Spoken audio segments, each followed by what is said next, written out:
Hello and welcome to this quick video. This is probably one of the smallest things I've ever featured on the channel. This is the new little Kahuna. Well, it's not little, it's been around for a little while, from an outfit called BeyondRobotix, based in Manchester here in the UK. What it actually is a little Wi-Fi board that you plug into your flight controller and then creates a Wi-Fi access point that you can connect to up to a couple of kilometers away from the testing they've done. And that then allows you to use things like a ground control station to monitor the flight and get all that fantastic information down to your PC or ground station.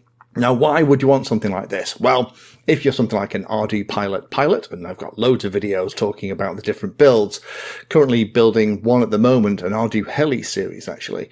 But one of the things that I've been interested in is how can I easily and cheaply and quickly and with very light weight have some kind of live connection to the heli while it's moving around for things like tuning and messing around. And this has come to my attention. So I've got a couple of them to play with. So I just thought I'd share these things with you.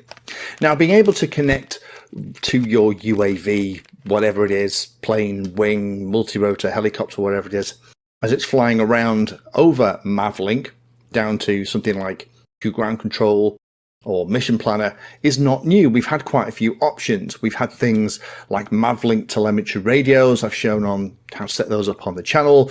Things like MAVLink encapsulated within other control links. So Express LRS has a little bit of that. So does things like Crossfire and stuff too. The other way to do it was to use something like mLRS, and I've done videos on that as well. I'll put links down to each of those things below if you want to go and explore them. But that tends to be something that either has to replace the existing radio control connection, or it's another thing that you have to power and mess around with, and they're usually physically quite large. This is incredibly small and lightweight, and on something like a radio control helicopter, it can be put pretty much anywhere. And in fact, I have. I'll come back to that in a minute. Now, there are a few versions of this currently available. This one here is the standard one that's been out for a little while, has a 6-pin connector that would plug into your standard kind of Pixhawk style stuff. You can plug it into things like the orange cube board I've got here, but again, it plugs in beautifully into things like the Holybro 6C Mini that I've got in the back of the heli that I'm currently building. Now, BeyondRobotix aren't the first to offer these kind of devices. Other enthusiasts have come up with little Wi-Fi boards that you can do this with, and that simply plug into a telemetry or a UART and be set up to provide that Wi-Fi access. But they have put a lot of thought and effort into making this super easy to use. To use it, all you do is just plug it into a spare Telem or UART on the flight controller that you are using. Then go into the settings in Mission Planner I'm using here. This is an Ardu pilot setup. And then go into the serial configuration for the serial port it's connected to. Again, I've connected this to Telem 2. So I'm setting up serial 2 options, serial 2 protocol as 2. That's going to set it up as MAVLink 2. And make sure you set the serial 2 board as 57, which is 57600. That's literally all you have to do on that side. Once that's done, you can just plug it in, power everything up, and then you will find that there's a new Wi-Fi access point will appear on your computer that you can connect to. The password by default is the same as the SSID. Put that in, and then you'll notice that immediately it has a connection. Mission Planner in the background will start pulling down all the MAVLink data and setting itself up. And if we go into Mission Planner, we have a connection automatically. It's that simple and it's that seamless. This kind of Wi-Fi connectivity is the kind of stuff that's been used for a long time with things like HereLink systems and other stuff too. So it's designed to be an easy as plug and play as that. In addition, you can change all the settings on here if you want to change it so it's more secure. And I'd probably recommend that you change the password for the Wi-Fi access point.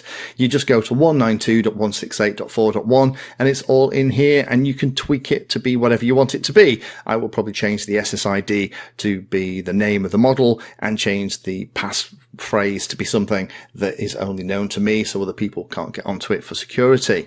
And again, I've actually fitted one to my little Ardu Heli thing that I'm building here. Again, link below to that particular series so that I have that connection. So there's lots of things that I like about this, which is why I'm making the video, really. If you're an Ardu pilot and you've been looking for something like this, I would definitely recommend going and having a look. Very simple and easy to set up. I literally showed you everything that I did here to get it set up, and I've used a couple of them now and they've been flawless. The nice thing is it's powered from the port. It doesn't seem to overtax the 5-volt lines as well. It is also powered from the USB port, so you can test it without actually having to put power into the power module of something like the Pixhawk Cube or the Holy Bro system, whatever you're using. Decent range on this as well. Now, I haven't tested anywhere near this, but the manufacturers are claiming that Wi-Fi signal is easily going to get you over a couple of kilometers away. So for hobby grade flying and some quite serious flying as well, that Wi-Fi access point is going to be absolutely fine. Also simple to turn off because you can just unplug it. There are some jumpers on the board inside, but to be honest, I haven't needed to go anywhere near any of that stuff. Obviously small and lightweight. Let me put it on some scales. I'll show you how much this actually weighs. It's buttons, so even on smaller UAVs, this would fit really nicely.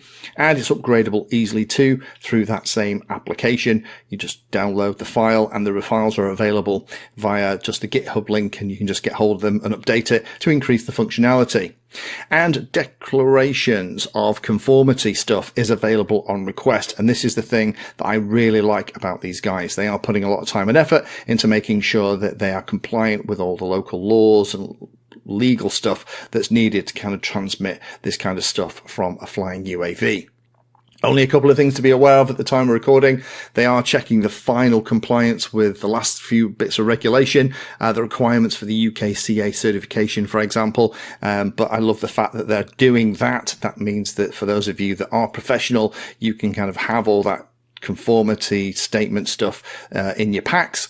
So if you've been looking for a simple way to get live MAVLink connection on your Ardu Pilot powered model, or potentially on things like iNav and stuff in the future as well, as it moves more and more into using MAVLink as one of the core protocols, this is a really cute way to do it without needing lots of extra power supplies, lots of extra space in or around the model to site the thing, and also not weigh a ton too. Thank you for watching my video. Check out the playlist, and adding Painless 360 to your search terms will help you find my content. If you haven't done so already, please hit the like and subscribe button. It helps a lot. You can support the time I spend here answering questions and helping others by using the links in the video description.